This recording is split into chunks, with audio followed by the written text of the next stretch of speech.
there should be a study on girls who barely got romantic attention growing up. I'm 22, never been in a relationship. Because I don't think people realize how easy it is to fall into the scarcity mindset when you don't have a high influx of people trying to get at you romantically. When you're a late bloomer or you have low dating traffic, it is so easy to look at the bare minimum as doing a lot. PSA, the bare minimum is whatever you want it to be. Because you're not used to it, and so when someone treats you nice, whether you like them or not, you want to hold on to it because you're afraid that someone like that won't come around again. So in doing so, you lower your standards. Because when you have very little to no experience to compare behaviors to, bare minimum effort looks like a lot of effort. Whereas if you're a bit of a bitch about it, like I am, sure, you're gonna get a lot of men that hate on you, like, oh my god, that's not bare minimum, you're never gonna find a man, you're gonna die alone in a flat with 2 cats. You'll get that hate, okay? But you know what else you'll get? You'll get big bouquets of flowers, and you'll get taken on fancy dates. And you'll get every single door open for you. And you'll get a lifetime's worth of love and affection in the space of a day. Because you set your standard that high, so now that's what you're going to experience. But then when someone does show them romantic interest, they freak out because they are like, how is this happening? This doesn't normally happen. And then they just hold on to them really, really tight and are so afraid of losing that person who finally shows them interest and that they are interested in back.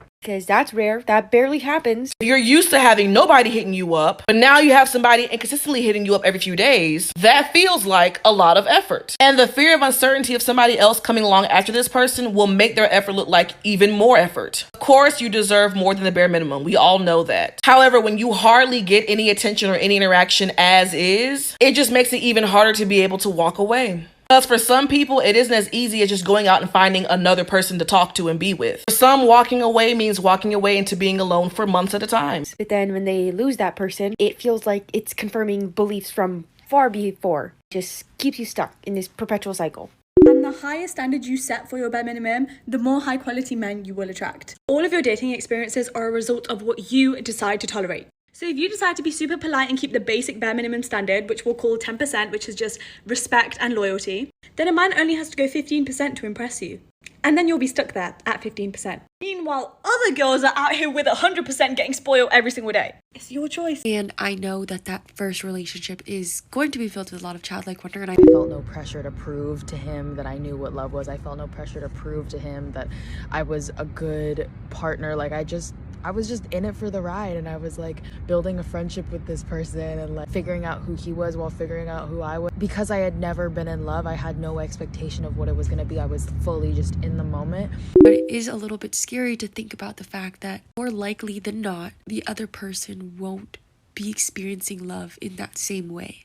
Not that we can ever like ensure that the other person is experiencing love in the same way that we are. Just having started dating later makes it less and less likely to get that pure and innocent and sweet love that usually comes with first love. To this scarcity mindset.